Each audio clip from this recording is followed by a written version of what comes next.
네, 안녕하세요. 에이전TV 100%입니다. 네, 이프로입니다. 네, 반갑습니다. 네, 반갑습니다. 네. 네. 이프로님, 네. 저희 지난번에는 네. 이제 새로운 기업, 네. 뉴에그라는 그렇죠. 되게 독특한 기업에 대해서 말씀을 해주셨는데, 네. 그때 언급됐던 내용이 네. 기업의 신용도를 조사를 해보는 것이 좋다. 네. 거래 시점에. 네, 네, 그렇죠. 그래서 네. 이제 뭐 나스닥 상장을 한 기업이라고 네, 그렇죠. 하셨는데 네. 어떤 식으로 기업의 신용 상태를 확인하는 것이 좋은지. 사실은 네. 이제 우리가 이제 그 나스닥에 상장이 안 돼 있고 이제 기업 공개가 안 돼 있으면은 저희들이 알기가 힘들죠. 그래서 이제 저희 블록스톤을 할 때 네, 맞아요. 그때 이제 저희들이 이제 보험회사를 활용해 가지고 충분히 신용을 조사를 해보는 것이 좋을 것 같아 하는 말씀을 맞습니다. 드렸었는데 네. 뭐 이렇게 기업이 공개되어 있는 회사들은 공개되어 있는 자료를 이용하면 되잖아요. 일단은.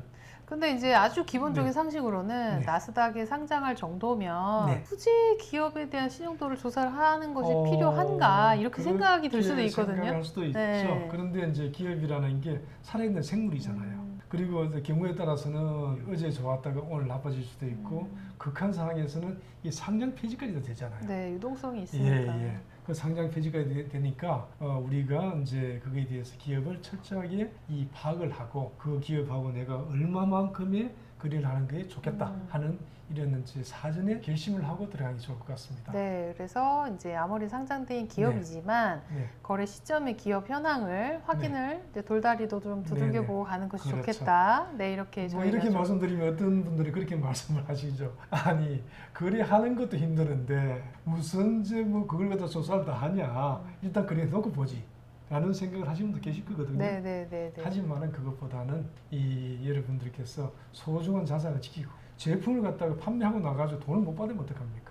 그걸 지키기 위해서는 이 상장된 기업이지만은 어떻게 하면은 이 상장된 정보를 활용할 수 있을까 하는 걸 잠깐 여러분들에게 말씀드릴까 합니다. 네. 그러면 한번 보시죠. 여기에서 나스닥 상장해놨죠. 저는 주로 이제 상장 기업들은 뭐 저는 주식을 조금 하다 보니까 야후 파이낸스를 많이 이용을 합니다. 미국 기업들은 야후 파이낸스를 많이 이용하는데 이 나스닥 상장 기업 조사에는 제가 제목을 달았습니다. 여기에서 한번 클릭을 해보겠습니다. 이 상당히 많은 정보가 나옵니다. 이렇게 이제 그 뉴액을 해가지고 나오죠.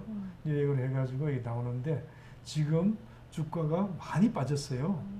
주가가 많이 빠졌는데 오늘 하루만 그렇고 지금 지난 1년 동안에 어떻게 됐느냐 보면은 그 굉장히 한 10불 정도 갔다가 이 1년 전, 5년 전 이렇게 보시면은 나오겠습니다만은 상당히 많이 빠져 있는 상태입니다. 1불로 빠져 있는 상태이기 때문에 이때는 이제 어떻게 하면 좋을까 하는 생각을 갖다가 해보시는 것도 필요할 것 같습니다. 네, 지금 이 들어가 보니까 네네. 위에 여러 가지 정보들이 많이 이제 공개되는 네네. 것들이 있어요. 이렇게 그렇죠. 파란색으로. 네네. 사실은 되게 좀 익숙치 않아서 네네. 신용 조사를 어떤 식으로 하는 것이 좋은지 네. 그 점을 좀 말씀해 주시면 좋을 것 같아요. 예, 그렇게 하죠. 제가 이제 일단은 야후 파이낸스 사이트에 들어왔는데 잠깐 나와가지고 정리를 해보도록 하겠습니다. 네네. 이 복잡한 이제 그걸 다 설명을 하다 보면은 몇 시간이 지나도 모자라기 때문에 네, 이해하기 일단은, 쉽게. 예. 네. 여기서 보시면은 제가 이제 그 캡처를 해왔습니다. 네. 캡처를 하기 때문에 서머리 그리고 차트 이렇게 쭉 있죠. 있는데 이 중에서 그러면 내가 뭘 봐야 되느냐 하는 말씀 하셨잖아요. 네, 맞아요. 예, 제가 이제 평가할 때는 이 제일 중요한 게 매출이라고 봅니다. 그렇기 때문에 뭘 보느냐 다음 장에 보시면은 이 나스닥 등록기업 조사에서 매출액과 이익의 현황을 먼저 봅니다. 이 보면은 과거 한 3, 4년 동안에 어떻게 지금 매출액이 올라가고 이익이 이제 변동을 했느냐 이걸 보시면 여러분들이 이 기업의 현황을 갖다가 조금은 이해하실 수가 있을 겁니다. 기업의 건강한 상태를, 그럼요. 건강도를 좀 건강도. 확인할 수 있겠네요. 예, 그렇죠. 네. 여기에서 이제 녹색이 이제 레버뉴 그러니까 매출액이죠. 그리고 이제 파란색이 earnings 돈 버는 거죠. 그런데 여기서 재밌는 거는 2019년부터 쭉 올라갔어요. 2022년까지 급성장을 했죠. 네, 쭉 올라갔는데. 여기 무슨 기간이었나요? 이때 팬데믹 기간이었죠. 그러니까 코로나 기간이었죠. 네네네. 예, 코로나 기간 때 굉장히 급성장을 했습니다. 급성장을 했는데 코로나 완전 이유는 아니지만은 2022년도에 급락을 했죠.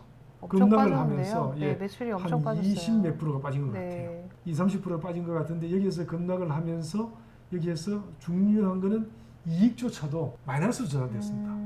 그러니까는 이제 이게 적자 전환이라고 하죠. 적자가 전환되어 버렸어요. 흑자에서 적자로. 이렇게 되면은 이거는 아주 좋지 않은 느낌을 가질 수 있잖아요. 심각하게 빠졌는데요. 그렇죠. 네. 그 다음에 이제 매출이익이나 이익을 갖다가 현황 이외에 또 뭘 보시면 좋겠습니까? 예, 어떤 다음 게 장에 있을까요? 한번 보죠. 네. 현금 흐름입니다. 음. 기업은 흑자도산이라는 말 들어보셨나요? 내 기업의 자산을 따지면은 부동산도 많고 뭐도 많고 해가지고 굉장히 흑자가 돼 있어요. 돈이 많은데 그럼에도 불구하고 캐시플로우가 잘못되면은 부도가 납니다. 사실 저도 이제 뭐 대한민국에서 제일 좋은 KDI에서 MBA를 하긴 했는데요. 하여튼 그런 이제 이 캐시플로우에 대해서는 강조하고 또 강조하고 또 강조합니다. 그러다 보니까 현금 흐름을 보라. 현금 흐름 중에서도 최근 12개월 동안에 TTM을 보시면은 트레일링 12 months라고 돼 있죠. 최근 12개월 동안의 데이터를 갖다가 나타내는 재무 지표입니다. 이 중에서도 캐시플로우가 4,700만 불이 빠져버렸네요. 그러면은 이제 그 전에는 물론 이제 기간이 22년도 12월 31일에 1억 2,300만 불을 가지고 있었는데 그 캐시플로우가 이제 빠져가지고 지금은 한 8,200만 불밖에 없었다는 뜻입니다. 한 3분의 1은 날아간 거죠. 그래 이런 기간이 한 2년 동안 더 연속되면 어떻게 될까요? 도산이 되죠.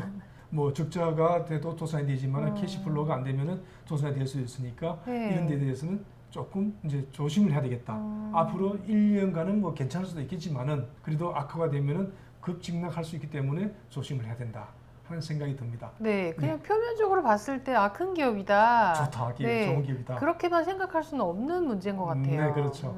우리가 이제 그 기업에 있어 가지고 얼마 많은 우리가 또 외상으로 거래를 할 수 있을까 하는 걸 갖다 평가를 해야 되겠죠. 그러다 보니까 다음에 넘어가 보도록 하겠습니다. 네. 그러면 뉴액 거래를 위한 평가는 어떻게 될까? 주가가 뭐 이거 10불대였는지 정확하게 모르겠는데 10불대에서 1불대 떨어졌다. 어제까지간 제가 보니까 그 비슷하게 떨어졌다고 나와 있습니다. 나와 있으니까 굉장히 조심을 해야 된다. 그러면서 자금 현황 최근 1년 동안에 4,700만 불이 방금 보셨죠? 예, 감소됐다. 그리고 매출액도 한 27%가 감소했다. 그리고 또 특히나 흑자가 그 손익이 적자 전환됐다. 그러니까는 이거에 대해서는 굉장히 조심해야 되겠죠. 이게 되게 어떻게 된 일인가요? 이게 어떤 문제가 있어서 글쎄, 이렇게 왜 너무 그랬을까요? 그거는 이제 저도 이제 궁금한 게 뭔가 하면은요. 여기서 회사 내부의 문제인가? 아니면 미국의 대중국 제재에 대한 연관이 되어 있는 문제인가? 그러면은 중요한 거는 향후에 어떻게 될 건가? 이것이 굉장히 중요하죠. 뭐 향후 전망만 잘 맞춘다면은 여러분들이 떨어진 주식을 사도 남지 않을까요? 저희들은 이제 오늘 주식 이야기하는 게 아니고 기업에 대한 어떤 외상 거래를 얼마나 저도 괜찮을까 하는 걸 알아보는 네, 거니까. 그래서 앞전에서 저희가 네네. 블루스톤이라는 기업을 얘기할 네. 때 그 기업도 자금 상태가 좋지는 네. 않았어요. 네, 그렇죠. 하지만 이제 부도가 났지만 네, 제2의 회사가 인수를 해서 인수를 하면은? 지금 다시 활성화가 되고 있는 그렇죠. 거래를 충분히 해도 되는 네, 그런 맞습니다. 구조가 다시 회복이 됐는데 네, 맞습니다. 거래 시점의 현황을 반드시 확인하시고 그 업체와 거래량을 얼마 정도 할지 네. 그렇게 정하시는 게 네. 네, 좋으실 것 같아요. 여러분들이 아무리 미국에서 진출하기도 힘들고 그 진출을 하기도 힘드는데 그 이것저것 가릴 거냐라는 생각을 할 수도 있지만은 그래도 우리는 그걸 갖다 따져보고 한 번 정도 생각을 해보는 게 필요하지 않을까 네, 맞습니다. 하는 생각이 네. 듭니다. 제가 다시 거래한다면요, 이 거래업체는 과도한 판매, 과도한 외상이죠는 제한을 하겠다. B2B는 제한을 하고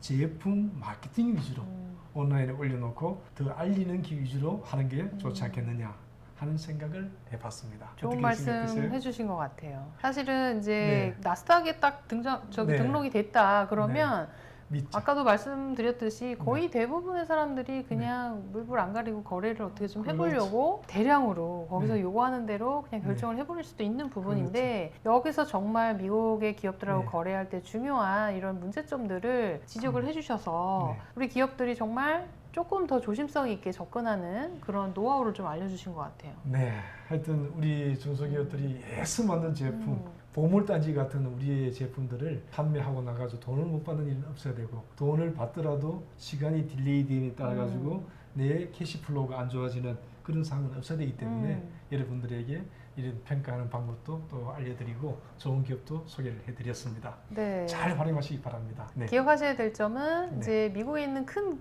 기업이라 하더라도 그렇죠. 기업의 그런 어떤 유동성 항상 변하고 있기 때문에 그렇죠. 그 부분을 반드시 확인하고 접근을 하셔라. 그거 기억하시면 좋을 것 같아요. 네, 특히나 요즘 같이 변동성이 큰 경제 음. 그리고 기업의 경영 어떤 상황에서 언제 어떻게 될지 모르니까 거기에 대해서는 꼭 확인을 해주셨으면 좋겠습니다. 네. 아직까지도 구독, 좋아요, 알림 안 누르신 분들은 반드시 꼭 부탁드리겠습니다.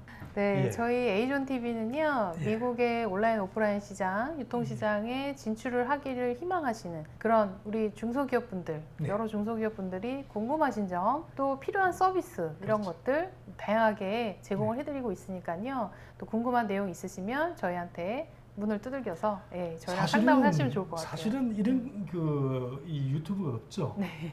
이 어디야 기업 평가까지, 기업 분석까지 그리고 이제 여러분들에게 다 알려드리는 이런 어떤 유튜브는 없는 것 같습니다. 그리고 저희들도 충분한 노하우를 가지고 있기 때문에 여러분들이 컨설팅을 요청하시면은 언제든지 여러분들의 기대 이상의 답변을 드릴 수 있도록 하겠습니다. 네, 저희는 앞으로 계속 또 다양한 주제를 가지고 또 네. 구독자분들 찾아뵙도록 하겠습니다. 네, 감사합니다. 네, 감사합니다.